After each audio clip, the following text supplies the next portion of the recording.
Assalamualaikum, selamat pagi anak ibu semua. Mudah-mudahan pada hari ini kalian semua dalam keadaan sehat walafiat ya. Pada pagi hari ini kita akan belajar di pembelajaran yang terakhir ya. Di subtemanya tetap subtema 1, tetapi kita sudah sampai di PB6 atau pembelajaran yang ke-6. Sebelum pembelajaran ibu mulai, silahkan tundukkan kepala kalian, kemudian kita berdoa menurut agama dan keyakinan kita masing-masing, agar ilmu yang kita dapat menjadi berkah. Berdoa mulai. Selesai. Pada pagi ini, tujuan pembelajaran yang ingin ibu capai adalah yang pertama, kalian bisa menemukan 3 ide pokok, kemudian kalian juga bisa membuat sebuah kesimpulan, kemudian kalian juga bisa menemukan 3 contoh pelaksanaan sila ketiga. Nah, di pembelajaran sebelumnya kita sudah membahas betapa banyaknya manfaat tumbuhan untuk makhluk hidup, ya kan? Ada 5. Masih ingat? Oke, ibu ingatkan lagi ya. Yang pertama sebagai penyedia makanan, yang kedua penyedia oksigen, yang ketiga penyerap zat beracun atau zat pencemar. Terus yang keempat adalah pelindung erosi, dan yang kelima itu adalah tempat perkembangbiakan ya, maksudnya tempat perkembangbiakan makhluk hidup lainnya. Tumbuhan merupakan sumber kehidupan bagi manusia dan hewan di muka bumi ini ya. Kalau nggak ada tumbuhan kita nggak bisa hidup, karena tumbuhan ini memberikan oksigen untuk kita yang pertama, dan yang kedua tumbuhan ini juga memberikan sumber makanan untuk kita. Kalau kita tidak makan, kita juga tidak akan bisa hidup gitu loh, kita akan mati kelaparan. Nah, di muka bumi ini itu banyak sekali jenis tumbuhan dan hewan ya. Nah, tumbuhan dan hewan itu memiliki zat makanan yang disebut karbohidrat, ada juga protein ya. Nah, di tumbuhan itu lebih banyak lagi. Ada tumbuhan yang mengandung karbohidrat, ada tumbuhan juga yang mengandung protein, dan ada juga tumbuhan yang mengandung vitamin ya. Nah, tiga-tiganya itu sangat diperlukan oleh tubuh kita ya, karena itu merupakan zat gizi untuk pertumbuhan kita.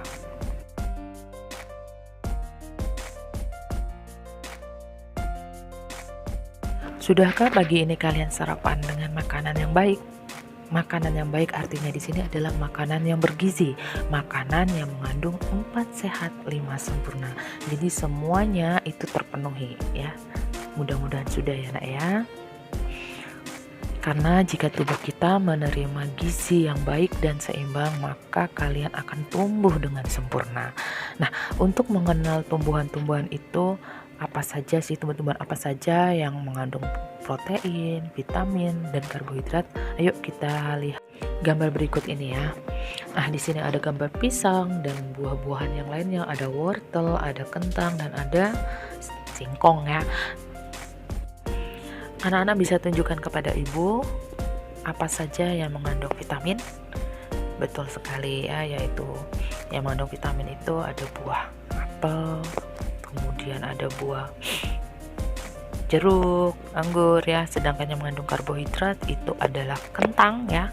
Dan yang selain kentang ada juga ini singkong. Terus yang mengandung protein itu ada pisang ya. Jadi komplit ya. Ini adalah beberapa tumbuhannya. Nah, sekarang kita amati teks wacana berikut yang berjudul Tumbuhan, Sumber Karbohidrat, Protein, dan Vitamin. Paragraf pertama. Manusia dan hewan memerlukan makanan untuk melakukan aktivitas sehari-hari.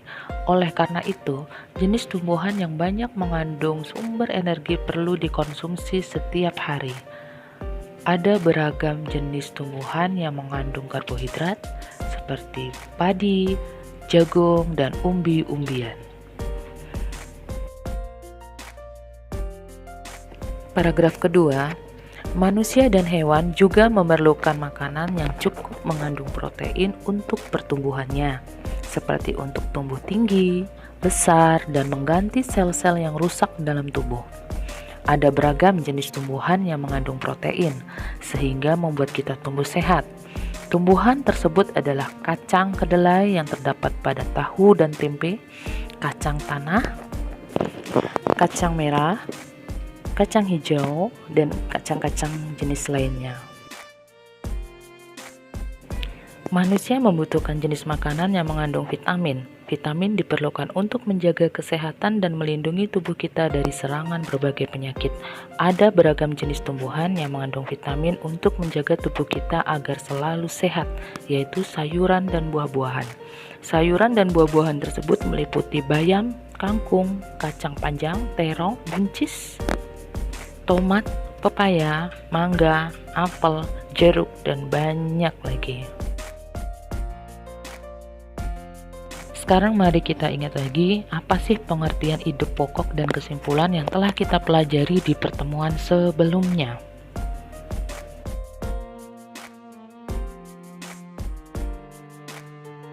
Ide pokok adalah ide atau gagasan yang menjadi pokok pengembangan paragraf. Nah, ide pokok ini disebut juga dengan gagasan pokok. Kemudian ide pokok ini terdapat dalam kalimat utama dan biasanya di satu paragraf hanya ada satu ide pokok ya.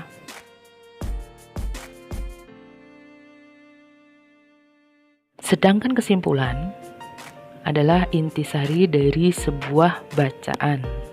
Nah, ingat-ingat nak ya.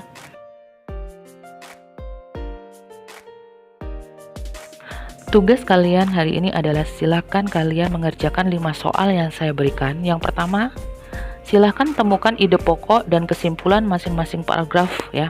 Paragraf yang tadi kita baca itu ada 3 paragraf. Silakan kalian cari ide pokoknya, kalian cari kesimpulannya. Kalau kalian sudah mendownload buku paketnya tema 1, silakan kalian buka di halaman 57 sampai 58.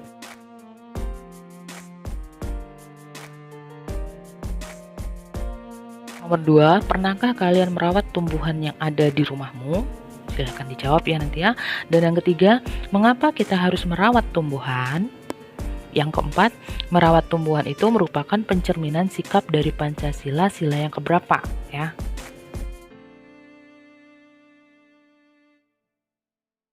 Nomor 5, gambar keberapakah yang merupakan penerapan sila persatuan Indonesia yang terkait dengan menjaga tumbuhan? Apakah yang nomor 1? Apakah nomor 2? Ya. Atau juga nomor 3? Atau nomor 4? Dan nomor 5? Silakan kalian tulis di lembar jawab kalian, jangan lupa kasih nama dan kelas ya. Hari dan tanggal juga ini tugas ke PB6 ya.